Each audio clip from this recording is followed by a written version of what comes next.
Bismillahirrahmanirrahim. Assalamualaikum warahmatullahi wabarakatuh. Bagaimana kabarnya anak-anak semua? Alhamdulillah kita semua masih dalam keadaan sehat, tidak kurang suatu apapun. Oke, anak-anak, mari kita awali pembelajaran pada siang hari ini dengan bacaan basmalah bersama-sama. Bismillahirrahmanirrahim. Untuk selanjutnya, ya, mari kita ulang kembali materi yang sudah Bu Rana berikan kemarin, ya. Kemarin kita sudah belajar rumus Pitagoras. 2, jenis-jenis segi 3. Kemudian kita juga belajar ya triple Pitagoras. Nah, untuk selanjutnya ya, kita akan mempelajari yaitu tentang penerapan Pitagoras pada kehidupan sehari-hari. Ya, penerapan Pitagoras pada kehidupan sehari-hari. Ya, perhatikan contohnya di sini. Contoh yang pertama. Sebuah tangga yang panjangnya 5 meter bersandar pada pohon.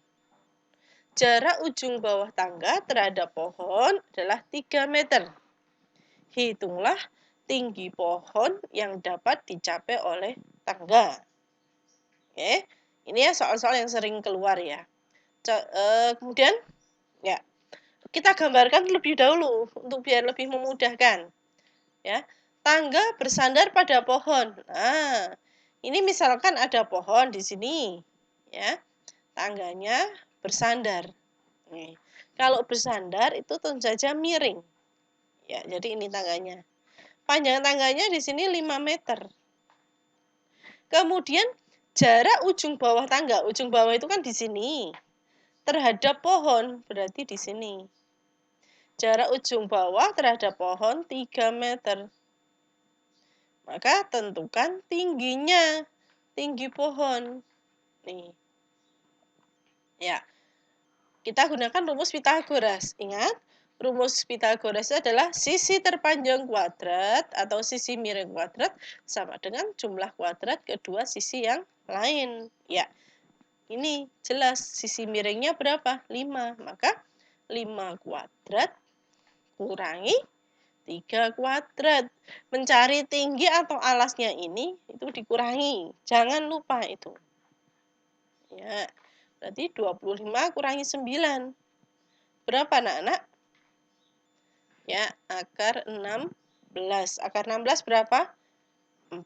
Ya, jadi tinggi pohon yang dapat dicapai oleh tangga adalah 4 meter. Kemudian, contoh yang kedua. Sebuah tiang tingginya 12 meter. Berdiri tegak di atas tanah yang datar. Dari ujung atas tiang listrik, seutas tali, ya, sebuah patok pada tanah.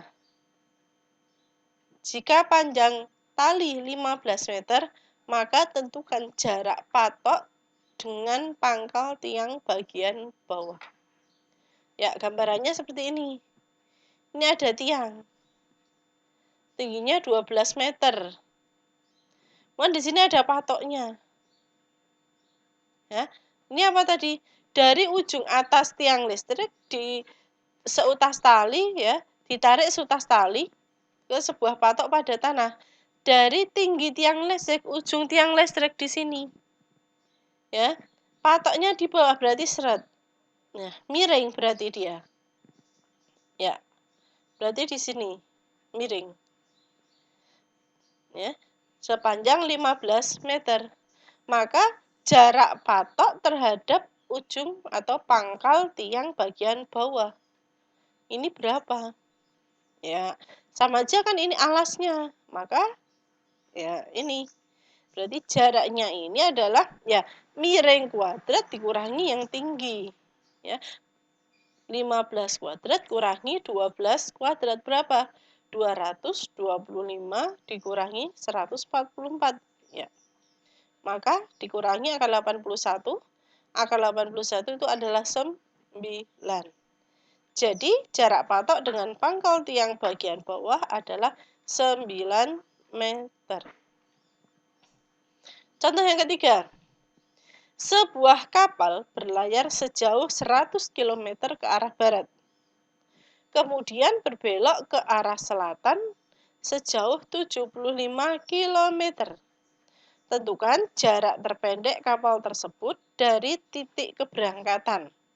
Ya, kalau seperti ini kita harus hafal itu. Apa? Ya, ini kita gambarkan dulu. Kalau pada peta, ya, utara itu di atas. Kemudian selatan itu bawah. Timur itu sebelah mananya? Ya, kanan. Ya, ini. Sebuah kapal berlayar sejauh 100 km ke arah barat. Nah, tentukan titiknya dulu. Letak kapal semula. Ya. Ini dinamakan titik keberangkatan atau letak kapal semula. Berlayar ke arah barat sejauh 100 km. Barat berarti kirinya. Ya, sejauh 100 km. Kemudian berlayar ke, berarti posisinya sekarang di sini. Berlayar ke selatan. Selatan itu kalau pada peta kemana? Bawah. Ke selatan sejauh 75 km, berarti ke bawah. 75 km. Nah, titik akhirnya di sini. Ya, yang ditanyakan apa tadi? Jarak terpendek kapal dari titik keberangkatan. Terakhir dia di sini, titik keberangkatannya di sini. Berarti ini jarak terpendek. Berarti kita ini mencari apa toh kalau kita buat ini segitiga siku-sikunya?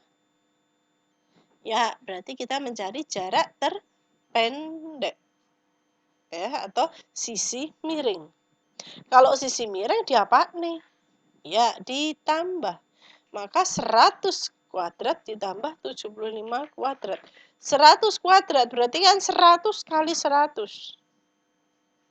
Ya, 75 kuadrat. 5.625 kalau ditambah 15.625 maka berapa? Akarnya 125. Jadi jarak terpendek kapal tersebut dari titik keberangkatan adalah 125 km. Contoh yang keempat. Seorang anak menaikkan layang-layang yang dengan benang yang panjangnya 120 meter. Jarak kaki anak dengan permukaan tanah yang terdapat tepat di bawah layang-layang adalah 40 meter. Hitunglah tinggi layang-layang tersebut jika tinggi tangan yang memegang ujung benang berada 1,2 meter di atas permukaan tanah. Ya, Mbak. Kita gambarkan dulu. Nah, ini layang-layangnya. Terus apa tadi? Benang yang panjangnya 120 meter. Nah, berarti kan kalau kita menaikkan layang bentuknya miring. 120 meter. Terus di sini perhatikan. Ini ada tinggi anaknya. Kemudian jarak kaki anak dengan permukaan tanah 40 meter. Kaki anak dengan permukaan tanah 40 meter. Terus apalagi ini? Tinggi tangan yang memegang ujung benang terhadap tinggi tangan yang memegang ujung benang berada 1,2 meter di atas tanah. Ya, ini digambarkan ini tingginya. 1,2 meter di atas permukaan tanah. Yang ditanyakan tinggi layang-layang. Nah, berarti cari dulu tingginya ini dulu terhadap benangnya di sini. Maka ya sisi miring dikurangi ini. 120 kuadrat dikurangi 40 kuadrat. Bu, lah ini Bu 1,2. Ya, nanti dulu. Ya, nanti dulu kita tahan. Ya, ini. 1,2 meter. 120 kuadrat itu adalah 14.400. 40 kuadrat 1600. Maka kalau dikurangi, hasilnya adalah akar 12.800. Nah, ini menggunakan perkiraan. Ya, ini 113,1 atau nanti yang mendekati aja. Nah, tinggi layang-layangnya berarti sekarang adalah 113,1. Lah, ditambah yang ini tadi, jarak ini tangan memegang benang terhadap bawah. Tambah 1,2 berarti 114,3. Jadi tinggi layang-layang tersebut adalah 114,3 meter. Ya, ini adalah anak-anak contoh dari penerapan penerapan Pitagoras dalam kehidupan sehari-hari. Ya, 3 contoh ini mudah-mudahan bermanfaat ya. Seperti biasa, ini ada video, kemudian Bu Rana sertakan filenya. Silahkan file PDF yang sudah ada untuk lebih mudahkan belajar di print out. Itu nanti akan memudahkan kita juga belajar. Ya, sekian dari Bu Rana. Assalamualaikum warahmatullahi wabarakatuh. Ya.